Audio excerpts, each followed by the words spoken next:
एकदा भक्तवत्सल अर्जुन नम्रतेने भगवान श्रीकृष्णांना म्हणाले, हे कमलनयन, हे मधुसूदन, आपण विविध एकादशींचे महात्म्य कृपापूर्वक सांगत आहात.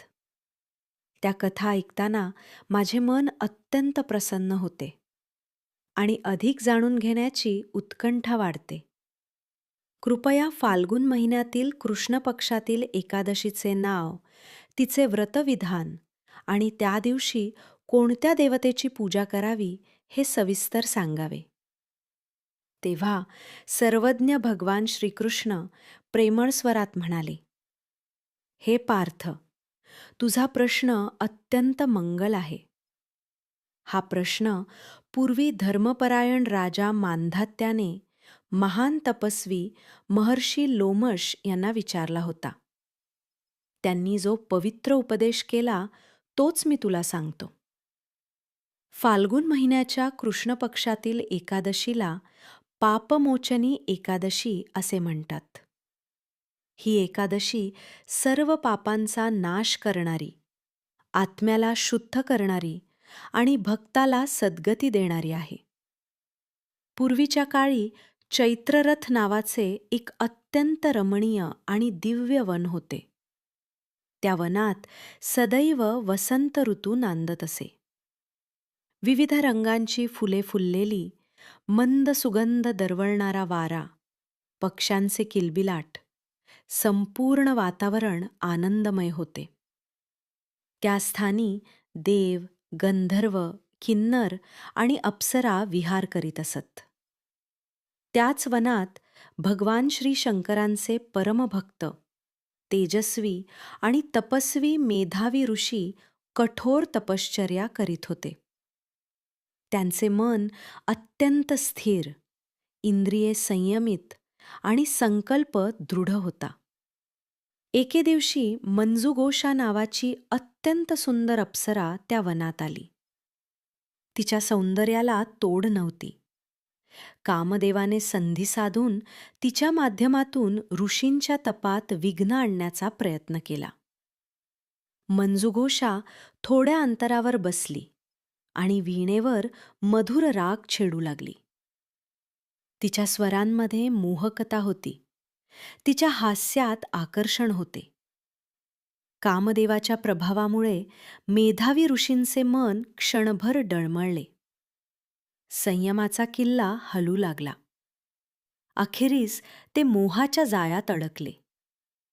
क्षणिक आकर्षणात त्यांनी तप, संकल्प आणि साधना विसरली. दिवस गेले, महिने गेले, वर्ष सरली, परंतु त्यांना काळासाचे भानच राहिले नाही. अशा प्रकारे तब्बल 57 वर्ष लोटली. एके दिवशी मंजुगोषा नम्रतेने म्हणाली, हे ऋषीवर्य, आता मला स्वर्गलोकात परत जाण्याची परवानगी द्यावी.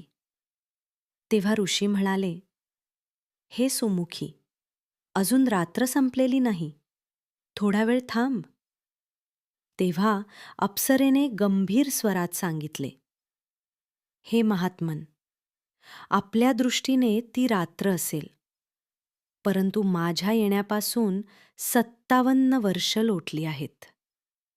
हे ऐकताच ऋषींना भान आले. त्यांनी ध्यानपूर्वक विचार केला आणि सत्य समजताच त्यांच्या हृदयात तीव्र खंत निर्माण झाली. तपाचा नाश, तेजाचा क्षय आणि आयुष्याचा व्यर्थ अपव्यय याची जाणीव होताच ते संतप्त झाले. रागाच्या भरात त्यांनी मंजुघोषेला शाप दिला, हे दुष्टे, तू माझ्या तपाचा नाश केला आहेस, म्हणून तू पिशाचिनी हो. क्षणातच ती अप्सरा भयंकर पिशाचिनी झाली. भयभीत होऊन ती करुण स्वरात म्हणाली, हे ऋषीवर्य, कृपया माझ्या उद्धाराचा मार्ग सांगा. संतांच्या संगतीने कधीही वाईट फल मिळू नये. कृपा करून मला शापमुक्तीचा उपाय सांगा. तेव्हा मेधाली ऋषींच्या अंतकरणातही पश्चात्ताप निर्माण झाला. ते म्हणाले, चैत्र कृष्ण पक्षातील पापमोचनी एकादशीचे श्रद्धा, नियम आणि भक्तिभावाने व्रत कर. त्या व्रताच्या प्रभावाने तुझे पाप नष्ट होतील आणि तुला मुक्ती मिळेल.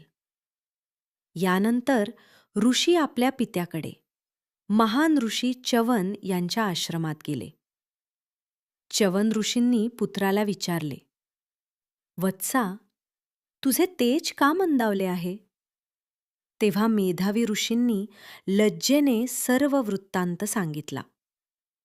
च्यवन ऋषींनी प्रेमपूर्वक उपदेश केला. वत्सा, पापमोचनी एकादशीचे विधीपूर्वक व्रत कर. श्रद्धेने उपवास, पूजन आणि भगवान श्रीहरींचे स्मरण कर. तुझे सर्व पाप नष्ट होतील. तसेच केले. श्रद्धेने व्रत पाळले. त्या व्रताच्या प्रभावाने त्यांचे पाप नष्ट झाले आणि त्यांचे दिव्य तेज पुन्हा प्रकट झाले.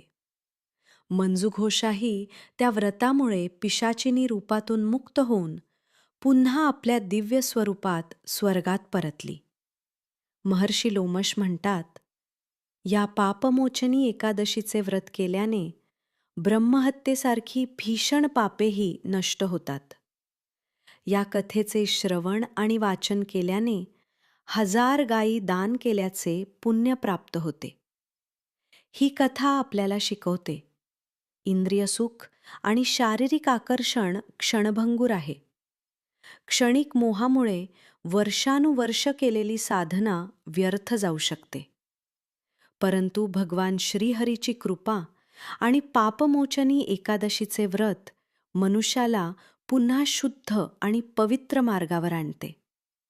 चला, आपण सर्वजण श्रद्धेने पापमोचनी एकादशीचे व्रत करूया. भगवान श्रीहरीचे नामस्मरण करूया. आपल्या जीवनातील दोष, पाप आणि नकारात्मकता दूर करून आत्मशुद्धीचा मार्ग स्वीकारूया. पापमोचनी एकादशी दिवशी केले जाणारे उपाय. केशर लावलेले 5 पिवळे पेढे अर्पण करावे. चणा डाळ व हळद प्रतिकात्मक रूपाने वाहावे. खडीसाखर मधुरता आणि सौख्यासाठी समर्पित करावी. पिवळं वस्त्र जसे शर्ट, टी शर्ट किंवा रुमाल श्रद्धेने अर्पण करावे. पिवळी फुलं आणि केळी शुद्धता व समृद्धीचं चिन्ह म्हणून वाहावी. शक्य असल्यास कास्याचं ताट किंवा वाटी ठेवावी. श्री विष्णू सहस्रनामाचे पठन करावे. ओम नमो भगवते वासुदेवाय नमः.